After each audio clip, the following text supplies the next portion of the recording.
الحمد لله رب العالمين والعاقبة للمتقين والصلاة والسلام على أجمعين. أما بعد فأعوذ بالله من الشيطان الرجيم. بسم الله الرحمن الرحيم. يا أيها الذين آمنوا اتقوا الله وكونوا مع الصادقين. صدق الله العظيم وصدق رسوله النبي الكريم ونحن على ذلك لمن الشاهدين والشاكرين والحمد للہ رب العالمین. اللہ کی سرکابہ قدم شان ہے یہ، انسان ہی انسان وہ انسان ہے یہ. اللہ کی سرکابہ قدم شان ہے یہ، انسان ہی انسان وہ انسان ہے یہ. قرآن تو ایمان بتاتا ہے انہیں، ایمان کہتا ہے میری جان ہے یہ. اور سب سے اعلیٰ و اولیٰ ہمارا نبی، سب سے بالا والا ہمارا نبی. غریب جائیں تو کہاں جائیں غریب نواز، غریب جائیں تو کہاں جائیں غریب نواز. جہاں پر ہوں گے غریب وہاں جائیں گے غریب نواز. اور تمہارے در کی عجیب کرامت یہ دیکھی، تمہارے در کی عجیب کرامت یہ دیکھی، غریب گئے اور ہو گئے غریب نواز. آئیے دوستان محترم، آغاز کلام سے پہلے خطبہ مسنونہ کے بعد جس آیت کریمہ کی میں نے تلاوت کی ہے اس پر روشنی ڈالنے سے پہلے ہم سب کے آقا و مولا مدنی تاجدار روز شافی یوم شمار سید الانبیاء محبوب الانبیاء جناب محمد رسول اللہ صلی اللہ تعالیٰ علیہ وسلم کی بارگاہوں بے کش پناہ میں محبت و عقیدت کے ساتھ ایک مرتبہ درود پاک سنا دیجیے. اللہم صلی علی سیدنا مولانا محمد وآلہ وسلم. صلاۃ و سلام علیک یا رسول اللہ، صلاۃ و سلام علیک یا حبیب اللہ. رب تبارک و تعالیٰ ارشاد فرماتا ہے، یا ایھا الذین آمنوا اتقوا اللہ وکونوا مع الصادقین. اے ایمان والو تقوی حاصل کرو، اللہ سے ڈرو اور سچوں کے ساتھ ہو جاؤ. اب دوستان محترم، یہ جو پیغام رب تبارک و تعالیٰ نے دیا یہ کس کو مخاطب کیا؟ ایمان والوں کو. یعنی جنہوں نے کلمہ پڑھ لیا مسلمان ہو گئے. اس کے بعد اب حکم کیا ہوا؟ اے ایمان والو تقوی حاصل کرو. تقوی کیا ہے؟ تقوی میں تمام اعمال آ گئے. نماز پڑھو، روزہ رکھو، زکوٰۃ ادا کرو، نیکیاں کرو، صدقات کرو، خیرات کرو. اللہ کا قرب حاصل کرنے کے لیے ہر وہ طریقہ اختیار کرو جو طریقہ اختیار کیا تھا پیارے آقا صلی اللہ تعالیٰ علیہ وسلم نے. اب جب ایمان بھی ہے، تقوی بھی ہے، مگر آگے والی آیت کہہ رہی ہے وَكُونُوا مَعَ الصَّادِقِينَ، سچوں کے ساتھ ہو جاؤ.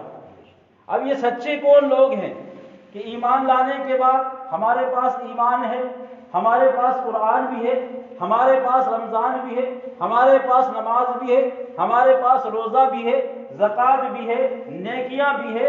اس کے بعد سچے کے ساتھ ہو جانے کا حکم کیوں دیا جا رہا ہے؟ اور یہ سچے والی جماعت کون ہے؟ تو قرآن کا سوال قرآن ہی سے حل ہوگا. اسی سے ہم جواب مانگتے ہیں. تو قرآن کہتا ہے پڑھو، انعم اللہ علیہم من النبیین والصدیقین والشہداء والصالحین وحسن اولئک رفیقا. کہ سچے وہ لوگ ہیں جن پر اللہ کا انعام ہوا. ان میں سے نبیوں کی جماعت ہے، ان میں سے صدیق کی جماعت ہے، ان میں سے شہداء کی جماعت ہے، ان میں سے صالحین کی جماعت ہے. یہی لوگ سچے ہیں جن پر اللہ کا انعام ہوا. وحسن اولئک رفیقا، کہ ان کا جو ساتھی ہو گیا، جو ان کا رفیق ہو گیا، میدان حشر میں ان سے بہتر کوئی ان کا ساتھی نہیں ہوگا. تو اب نبی سچے، صدیقین سچے، شہداء سچے، صالحین سچے، تو ان کا دامن تھام لو، ان کے ساتھ میں ہو جاؤ. اب نبی کا دور نہیں، صدیقین کا دور نہیں، شہداء کا دور نہیں، صالحین کا دور ہے. شہداء تو ایک ایسا مرتبہ ہے اور ایک ایسا مقام ہے کہ آدمی رب تبارک و تعالیٰ کی راہ میں جہاد کرے اور شہید ہو جائے تو اسے شہداء کا مقام حاصل ہو جاتا ہے. مگر صالحین وہ جماعت ہے جس کو ہم بزرگان دین کہتے ہیں. صالحین وہ جماعت ہے جسے ہم کسی کو غوث اعظم کہتے ہیں، کسی کو خواجہ خواجگان کہتے ہیں، کسی کو صابر پاک کہتے ہیں، کسی کو وارث پاک کہتے ہیں، کسی کو مخدوم ثمرہ کہتے ہیں، کسی کو بریلی کے اعلیٰ حضرت کہتے ہیں. یہ وہ صالحین کی جماعت ہے کہ نماز روزہ ہونے کے ساتھ ساتھ ان کا تمہیں دامن تھامنا ہوگا. اگر ان کا دامن تم نے نہیں تھاما تو شیطان تمہیں کسی بھی راستے میں بہکا کر تمہارے ایمان کی دولت کو لوٹ سکتا ہے، تمہارے اعمال کو برباد کر سکتا ہے. تو میرے دوست اور میرے بزرگوں درود شریف سنا دیجیے اللہ صلی اللہ سیدنا مولانا محمد وبارک وسلم صلاۃ و سلام علیہ۔ ہم لوگ ہیں بزرگوں کی یادوں کو منانے والے۔ کون لوگ ہیں ہم؟ بزرگوں کی یادوں کو منانے والے۔ کچھ لوگ بزرگوں کی یادوں کو منانا شرک کہتے ہیں، کچھ لوگ بدعت کا فتویٰ لگاتے ہیں، کچھ لوگ کہتے ہیں یہ فاتحہ درود یاد کر کے یہ لگانا کرنا بدعت ہے، یہ شرک ہے۔ مگر میں بتاؤں کہ جو لوگ اپنے بزرگوں کے اپنے اسلاف کی تاریخ کو بھول جائے، جو قوم اپنے بزرگوں کے کارناموں کو بھول جائے، اس قوم کی دنیا کے اندر ذلت ہو جاتی ہے، اس قوم کو صفحہ ہستی سے مٹا دیا جاتا ہے۔ دوستان محترم، محرم الحرم شریف کا چاند نظر آتا ہے اسلام کا پہلا مہینہ، تو ہم یاد حسین منا لیتے ہیں، کہہ دو سبحان اللہ۔ اسلام کا دوسرا مہینہ سفر کا آیا تو دو مجدد کے مہینے، دو مجدد کا عرس، ایک مجدد الفیشانی اور ایک مجدد اعظم سرکار اعلیٰ حضرت کی یاد کو ہم تازہ کر لیتے ہیں۔ اسلام کا تیسرا مہینہ آیا دوستان محترم ربیع الاول شریف، تو ہم سب کے آقا مولا جناب محمد رسول اللہ صلی اللہ علیہ وسلم کا میلاد منا کر آقا کی یاد کو تازہ کر لیتے ہیں۔ ربیع الاول کے بعد میں ربیع الاخر کا مہینہ آیا جس کو ہم 11ویں کا مہینہ کہتے ہیں، تو 11ویں میں غوث اعظم کی 11ویں بنا کے غوث اعظم کی یاد کو تازہ کر لیتے ہیں۔ 11ویں سے آگے ہم جب بڑھے تو جمادی الاولیٰ کا مہینہ آیا، ہم نے بزرگوں کو یاد کیا۔ جمادی الاخر کا مہینہ آیا تو ہم نے سیدنا صدیق اکبر رضی اللہ تعالیٰ عنہ کا جشن منایا۔ جیسے ہی رجب کا چاند نظر آیا تو 6 تاریخ کو ہم نے خواجہ پیا کی یاد کو تازہ کیا اور 22 کو امام جعفر کی یاد کو تازہ کیا۔ اور یہی مہینہ رجب کا چل رہا ہے اور آج 13 تاریخ ہے، اور آج ہی کے دن علی مشکل کشا رضی اللہ تعالیٰ عنہ اس دنیا میں تشریف لائے تھے۔ آج ہی کے دن 13 رجب کو، اور اسی مہینے کی 22 تاریخ کو ہم نیاز امام جعفر دلاتے ہیں جس کو ہم کوڑے کی فاتحہ کہتے ہیں، اور اسی تاریخ میں 26 تاریخ کو شب معراج بھی ہے۔ سبحان اللہ۔ اسی مہینے میں رب تبارک و تعالیٰ نے اپنے محبوب صلی اللہ تعالیٰ علیہ وسلم کو معراج کرائی، آسمان کی سیر کرائی، عرش معلیٰ پر بلا کر لامقام پر بلا کر اپنا دیدار کرایا۔ سبحان اللہ۔ ہم آگے بڑھتے چلے گئے، جیسے ہی قربانی کا مہینہ آیا تو ابراہیم اور اسماعیل کی یاد کو ہم نے تازہ کر لیا۔ شعبان کا مہینہ آیا، شب برات کا حلوہ بنا کے اپنے مرحوموں کی یاد کو تازہ کر لیا۔ تو 12 مہینے ہم اپنے بزرگوں کی یاد کو تازہ کرتے ہیں، تو ہم ہیں قوم اپنے بزرگوں کے یاد کو تازہ کرنے والی۔ اب اس سے فائدہ کیا ہے اور نقصان کیا ہے میں آپ کو بتاتا چلوں۔ فائدہ یہ ہے میرے دوست اور میرے بزرگوں کہ ہم اپنے بزرگوں کے کارنامے یاد رکھیں گے، ان کی خدمات یاد رکھیں گے کہ اسلام کے لیے انہوں نے کیا کیا قربانی دی ہے، تو آنے والی نسلیں پہچانیں گی، جانیں گی کہ اسلام کے اندر ایسے ایسے مجاہد، ایسے ایسے بزرگ، ایسے ایسے ولی، ایسے ایسے اللہ والے گزرے جنہوں نے اسلام کی خاطر یہ کٹھنائیاں اٹھائی، اسلام کو پھیلانے کے لیے اور ہم تک پہنچانے کے لیے کیسے کیسے جد و جہاد کرے، اور ان کی یہ کارنامی تاریخ ہماری قوم کو زندہ رکھے گی۔ اور اگر ہم نے اس کو بھلا دیا تو انجام کیا ہوگا؟ انجام وہی ہوگا۔ ابھی ایک قانون گورنمنٹ نے نکالا تھا، سی اے کا قانون۔ سی اے کے قانون میں وہ دستاویز مانگ رہے تھے کہ تمہارے دادا، تمہارا باپ، تمہارے باپ کے باپ، دادا پر دادا کا ونشاولی کا پورا شجرا لا کر دو۔ یہ قانون ابھی لاگو کرنے جا رہے تھے لاک ڈاؤن سے پہلے، مگر لاک ڈاؤن لگا، یہ قانون فیل ہو گیا۔ تو ہم سے کیا مانگا جا رہا تھا؟ تمہارا نام، تمہارے باپ کا نام، تمہارے دادا کا نام، تمہارے پردادا کا نام، تمہاری 7 پشتوں کا نام، تمہارے 7ویں دادا کہاں کے رہنے والے تھے، یہ تمام کا تمام دستاویز مانگے جا رہے تھے۔ اب بتاؤ کہ اگر ہم فاتحہ میں یہ بزرگوں کی یادوں کو یاد نہ کریں، مرحوموں کی فاتحہ نہ لگائیں، پہلے زمانے میں جب فاتحہ ہوتی تھی تو ایک ایک مرحوم کا نام لے کے بخشا جاتا تھا، ایک ایک مرحوم کا نام لے کے بخشا جاتا تھا کہ میرے دادا فلاں کے لیے یہ اتنا قرآن، ان کے ابا ان کے لیے اتنا قرآن، ان کے ابا ان کے لیے اتنا قرآن، 7 پشتوں کو بخشا جاتا تھا۔ تو قوم اور بچے اپنے دادا پردادا 7 پیڑھی تک کے ناموں کو یاد رکھتی تھی، مگر آج حال یہ ہے کہ بس دادا کا نام یاد ہے، پردادا کا نام یاد ہے۔ تو بزرگوں کی یادوں کو اگر بھلاؤ گے تو نقصان دنیا بھی ہے اور دین بھی ہے۔ بزرگوں کی یادوں کو تازہ رکھو، زندہ رکھو، اور زندہ رکھنے کا طریقہ یہی ہے۔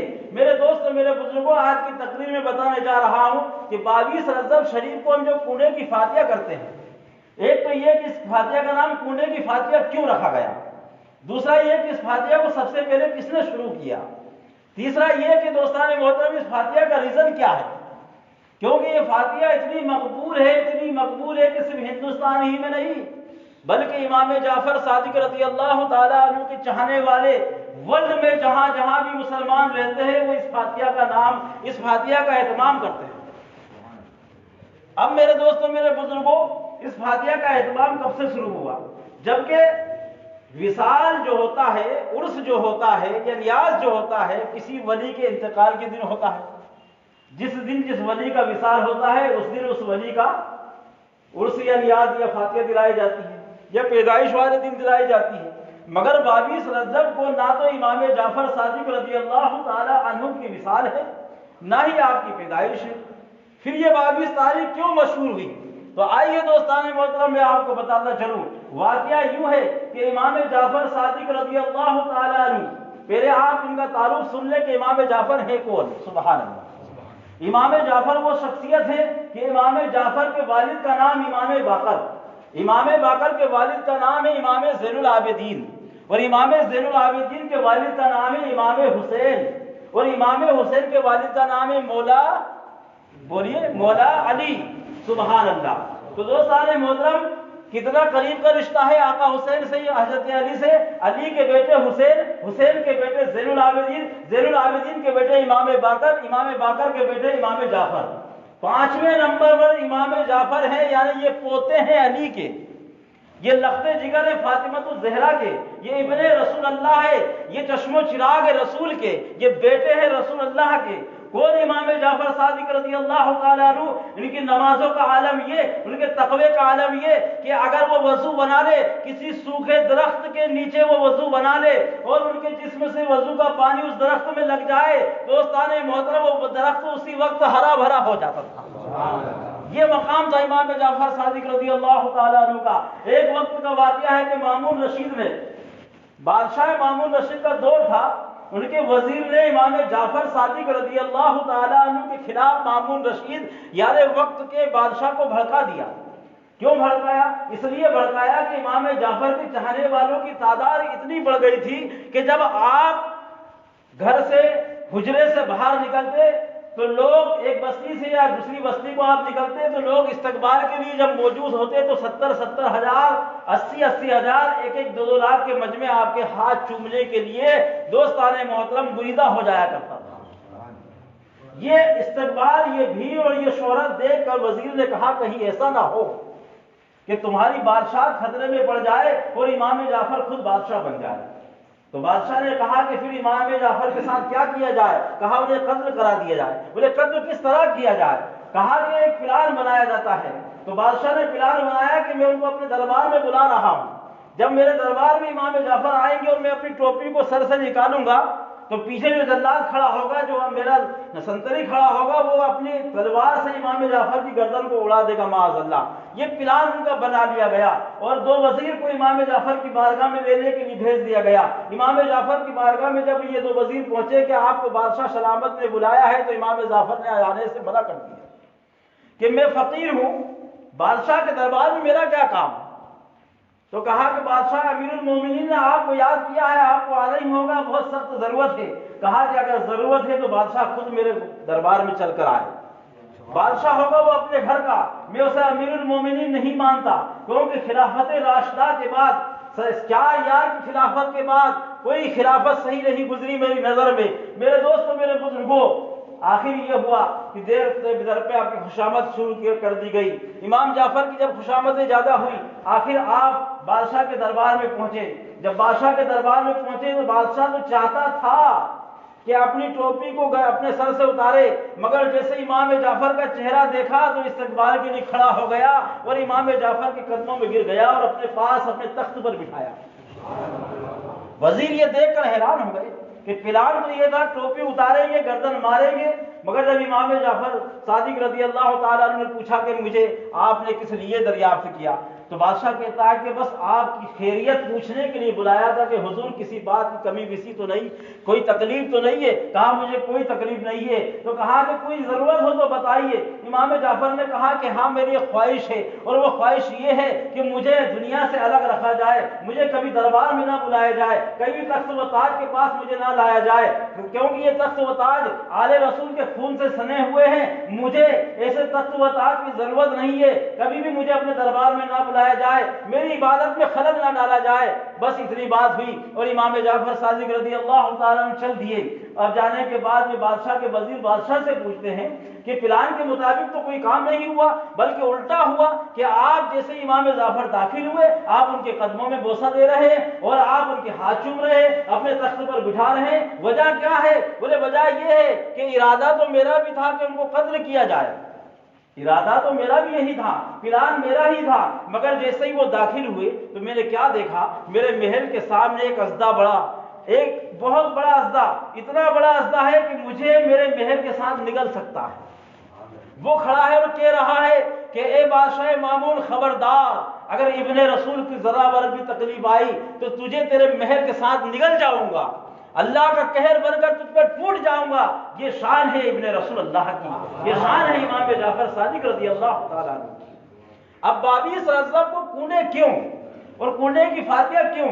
میرے دوستوں، میرے بزرگوں، آئیے بات نہ چلوں آپ کو، یہی 22 رجب کی تاریخ تھی، یعنی کہ 21 رجب کی تاریخ تھی اور 22 کی رات تھی، اور 22 کی رات کو تہجد کی نماز میں کون؟ خود امام جعفر سبحان اللہ صادق رضی اللہ تعالیٰ عنہ رب کی بارگاہ میں تسبیح بیان کر رہے تھے، سبحان ربی الاعلیٰ، سبحان ربی العظیم، سبحان اللہ وبحمدہ، سبحان اللہ العظیم۔ رب کی حمد و ثنا پڑھ رہے تھے، رب کی تعریف بیان کر رہے تھے، رب کا سجدہ کر رہے تھے، رب کی عبادت کر رہے تھے، ہر وقت کا یہ معمول تھا۔ مگر 22 رجب کی شب کو کیا ہوا کہ غیب سے ندا آئی، رب بولا سبحان اللہ۔ کون سے بولا؟ امام جعفر صادق رضی اللہ تعالیٰ عنہ سے بولا کہ ابن رسول، ہم نے تیری عبادت کو مقبول کیا اور تجھے غوثیت کبریٰ کے مقام پر فائز کیا، سبحان اللہ۔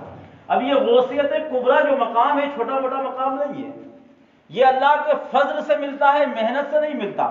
ہاں ولی جو ہوتا ہے وہ نمازوں سے بن سکتا ہے، نوافل سے بن سکتا ہے، تو ولی ایک درجہ ہے جو نمازوں سے حاصل ہوتا ہے۔ ولی کے بعد میں ابدال، قطب، غوث، خواجہ، ابدال، اوتاد، اتقیاء، اصفیاء، صوفیاء اکرام، یہ درجے و درجے ہیں، مگر ان سب سے بڑا درجہ ہے غوثۃ الکبریٰ کا، جس پر فائز صرف دوستان محترم ابھی تک 3 لوگ ہوئے، سبحان اللہ۔ ایک نبی کے بعد حضرت علی کریم اللہ وجہ الکریم، علی کے بعد امام جعفر صادق رضی اللہ تعالیٰ عنہ، امام جعفر کے بعد بڑے پیر شیخ عبد القادر جیلانی رضی اللہ تعالیٰ، اور قیامت تک وہی غوث اعظم رہیں گے۔ ان کے بعد جب قیامت واقع ہوگی، امام مہدی جب دنیا میں تشریف لائیں گے تو ان کو یہ مقام دیا جائے گا غوثیت کبریٰ کا۔ 4 آدمی غوثیت کبریٰ پر فائز ہوں گے۔ تو رجب کی 22 تاریخ کو امام جعفر کو جب یہ خوشنودی دی رب کی طرف سے کہ ہم نے تمہیں غوثیت کبریٰ کے مقام پر فائز کر دیا، تو اب امام جعفر نے شکرانے کے طور پر صبح اٹھے۔ بھائی جب کوئی چیز ملتی ہے نا ہم کو بھی، تو ہم بھی شکرانے کے طور پر اللہ کی بارگاہ میں کچھ خیرات کرتے ہیں کہ نہیں کرتے؟ بھائی گیہوں اچھا پک جائے تو شکرانے کے طور پر ہم اس کو صدقہ کرتے ہیں، فاتحہ دلاتے ہیں، کرتے ہیں کہ نہیں کرتے ہیں؟ امام جعفر رضی اللہ تعالیٰ نے صبح اٹھے کہ آج میرے رب کا مجھ پر فضل ہوا۔ صبح 22 تاریخ تھی رجب کی، آپ نے ایک مٹی کا کنڈا بلایا، اس مٹی کے کنڈے میں آپ نے شیر اور دوستان محترم چاول سے، اور شیر بولتے ہیں دودھ، اور چاول تو آپ جانتے ہیں، تو شیر سے دوستان محترم چاول اور دودھ سے ملا کر ایک کھانا بنایا جسے ہم کھیر کہتے ہیں، سبحان اللہ۔ اس کھیر کو مٹی کے کنڈے میں آپ نے اپنے دوست احبابوں کو بلا کر کھلایا۔ جب دوست احبابوں نے کہا کہ بھئی یہ کھیر کس خوشی میں، یہ شیرمال کس خوشی میں کھلایا جا رہا ہے، تو حضور سیدنا امام جعفر نے کہا کہ اس لیے کھلایا جا رہا ہے کہ آج رات کو میرے اللہ کا مجھ پر کرم ہوا اور مجھے غوثیت کبریٰ کے مقام پر فائز کیا گیا۔ تو اب دوست احباب جو تھے کھانے والے تھے، انہوں نے کہا کہ آپ کے لیے تو یہ انعام ہے، مگر ہم کھانے والوں کے لیے کیا انعام ہے؟ تو امام جعفر نے برجستہ فرمایا کہ جو لوگ بھی میرے نبی کے نانا جان کی امت کا جو فرد بھی قیامت تک 22 رجب کو اسی طرح کھیر بنا کر اور امام جعفر کے وسیلے سے یا نبی کی آل کے وسیلے سے جو دعا مانگے گا وہ قبول ہو۔ یہ نبی کی امت کے لیے وسیلہ، یہ تحفہ دے کر جا رہا ہوں۔ یہ کون تحفہ دے رہا ہے؟ ابن رسول اللہ دے رہا ہے، نبی کی اولاد دے رہی ہے۔ اس دن سے دوستان محترم امام جعفر کے احبابوں نے 22 رجب کو یاد رکھ لیا، اور 22 تاریخ ایسی چلی کہ آج تک ہم 22 تاریخ کو امام جعفر کی فاتحہ دلاتے آ رہے ہیں۔ اب دوستان محترم، کنڈے کی فاتحہ کے لیے لوگ کہتے ہیں کہ مٹی کے برتن ہی میں کیوں؟ تو آئیے میں آپ کو بتاؤں اس کا بھی ریزن۔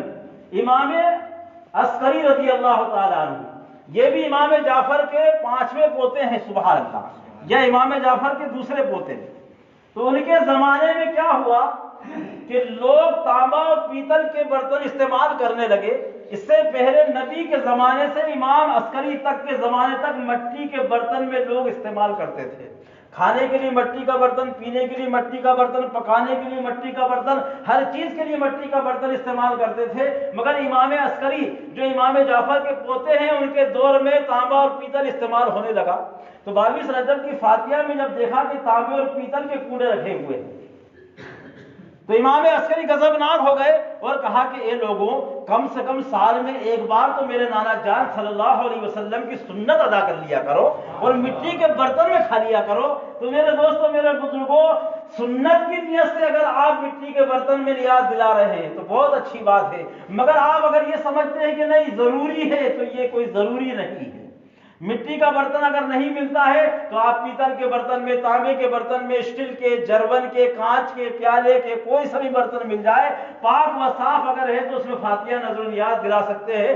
دوسری بات کہ یہ نیاز کوئی فرض یا واجب نہیں ہے کہ دلائیں گے تو ہر سال دلانا ہوگا، بیچ میں بند نہیں کر سکتے، ایسا کوئی نہیں ہے۔ اگر اللہ نے طاقت دی ہے تو آپ دلاتے رہیں، اگر جس سال طاقت نہیں دی ہے یا کوئی تکلیف یا پریشانی ہو گئی ہے تو آپ نہ بھی دلائیں گے تو کوئی گنہگار نہیں۔ اصل بات ہے بزرگوں کو یاد رکھنا، اصل مسئلہ ہے بزرگوں کو یاد رکھنا، اور یاد اس لیے رکھنا کہ ان کے طریقے پر چلنا۔